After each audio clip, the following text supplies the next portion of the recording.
جی آگے میری بات شروع ہوتی ہے۔ اتنا سچ بول گیا ہے ارے پگلے پاگل، کنویں کا مینڈک۔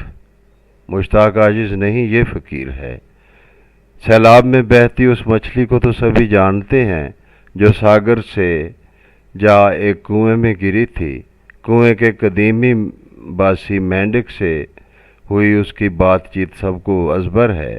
اپنی بدھی کا حال بھی اسی مینڈک کی چھلانگ جیسا ہی تو ہے۔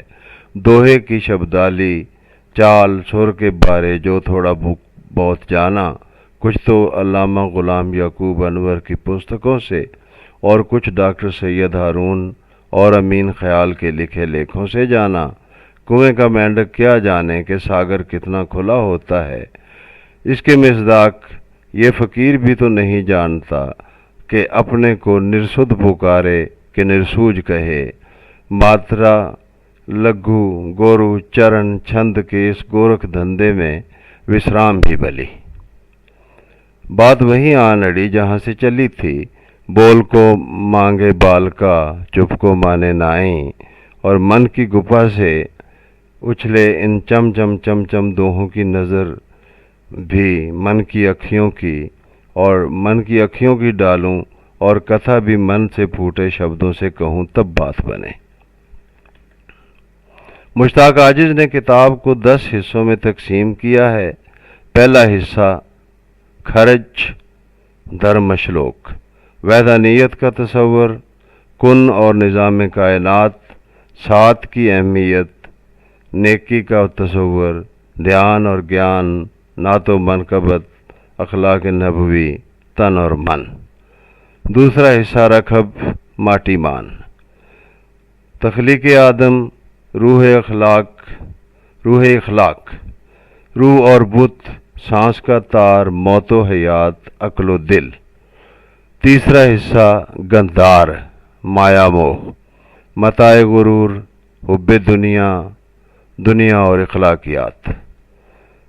چوتھا حصہ مدھم، دھیان دھارا، تفکر، ذات پات اور تقسیم آدم، اخلاق و اقدار، عمل اور تقدیر۔ پانچواں حصہ پنچم، گیان گیتا، سلامت طبع، عقل سلیم اور فکر سلیم، پن گن تن من دھن، درون ذات، روح عبادت۔ چھٹا حصہ دھیوت، روپ شروپ، حسن رومان، جمالیات۔ ساتواں حصہ نکھار، برہن بین، کیفیات ہجر، شکوے، تمنائے وصال۔ آٹھواں حصہ الاپ، پریم پنتھ، عشق، تپش، تن من اور لگن۔ نواں حصہ استھائی، بجوگ روگ، قوت عشق، عقل اور دل، یادیں اور آرزوئیں۔